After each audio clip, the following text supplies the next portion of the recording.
남양주의 한적한 주택가, 햇살이 부드럽게 스며드는 거실에서 박인자는 평온한 오후를 보내고 있었습니다.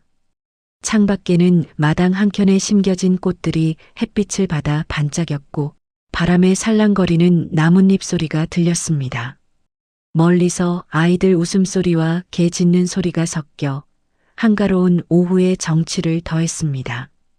인자는 소파에 앉아 따뜻한 햇살을 받으며 커피를 홀짝거리고 있었습니다. 잠시 책을 넘기며 마음을 안정시키던 순간 휴대폰 벨소리가 요란하게 울렸습니다.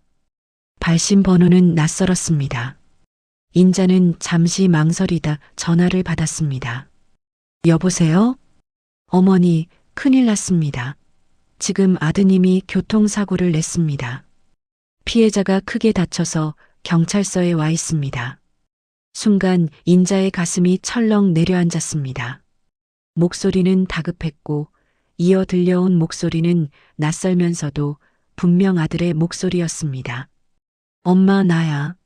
나 지금 큰일 났어. 제발 도와줘. 손에서 휴대폰이 덜덜 떨렸습니다.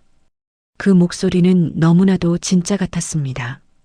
지금까지 장난치던 목소리와 달리 이번에는 울먹이면서 긴박감이 묻어 있었습니다. 형사님, 제가 어떻게 하면 되나요? 인자는 떨리는 목소리로 다급하게 물었습니다. 어머니, 피해자가 병원비를 요구하고 있습니다. 3천만 원을 당장 준비해 주셔야 합니다. 오늘 안으로 합의가 안 되면 아드님은 구속됩니다. 눈앞이 캄캄해졌습니다. 평생 모아둔 돈이 떠올랐지만 돈보다 아들이 우선이었습니다.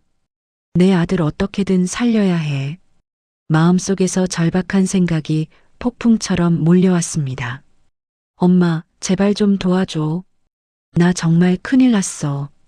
다시 울먹이는 아들의 목소리에 인자의 눈에서는 눈물이 쏟아졌습니다. 손을 떨며 휴대폰을 꼭 쥐고 가슴속에서는 온갖 불안과 공포가 뒤엉켰습니다. 곧이어 또 다른 전화가 걸려왔습니다. 저는 피해자 측 변호인입니다. 지금 당장 돈을 전달하지 않으면 피해자가 합의를 거부합니다.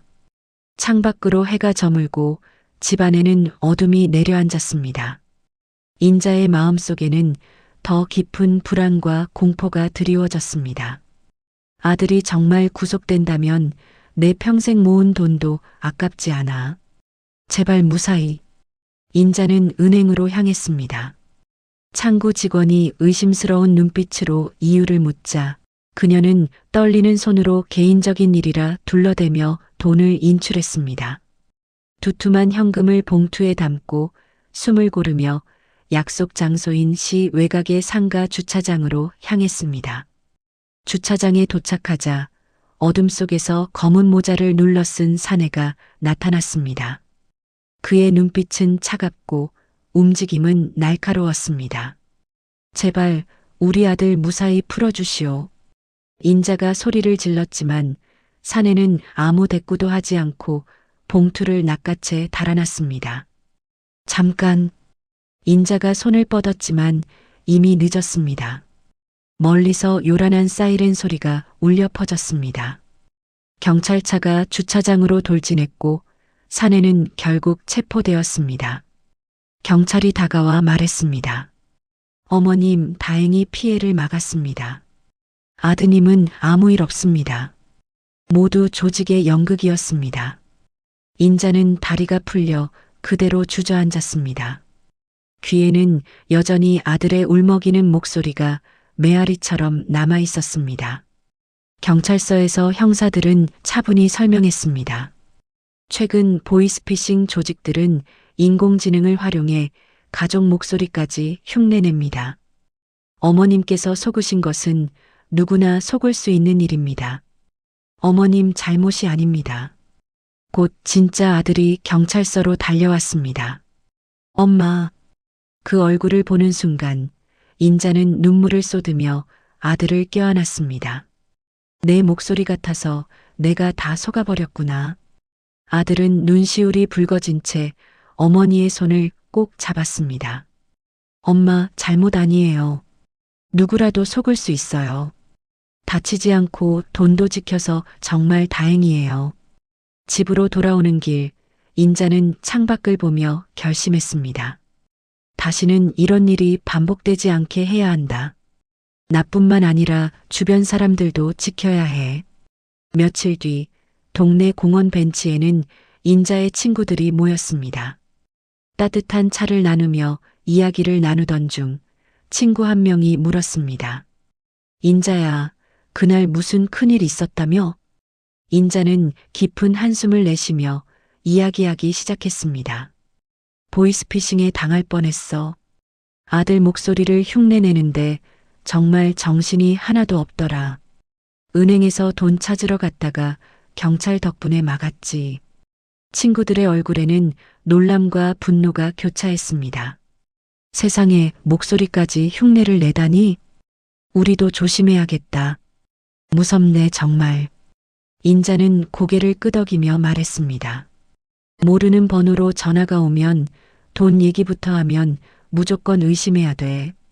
가족이라도 바로 확인하고, 나처럼 덜컥 믿으면 안 돼. 친구들은 크게 공감하며 고개를 끄덕였습니다. 덕분에 우리도 예방주사 맞은 셈이네. 해가 저물어 공원 가로등이 켜지고 친구들의 웃음소리가 따뜻하게 퍼졌습니다. 인자는 더 이상 두렵지 않았습니다. 이제 그녀는 피해자가 아니라 주변을 지켜내는 든든한 존재가 되어 있었습니다. 그날 이후 인자는 동네 노인들과 함께 보이스피싱 예방 교육을 시작했습니다. 마을 주민들에게 주기적으로 경각심을 알리고 전화나 메시지에 대해 항상 확인하고 조심하라는 메시지를 전달했습니다. 처음에는 떨리고 두려웠지만 점차 그녀는 자신의 경험을 통해 누군가를 지켜낼 수 있다는 자신감을 얻었습니다. 인자의 하루는 단순히 살아가는 것이 아니라 주변 사람들의 안전을 지키고 세상을 조금 더 안전하게 만드는 일로 채워졌습니다. 눈빛에는 단단한 결의와 희망이 반짝였습니다.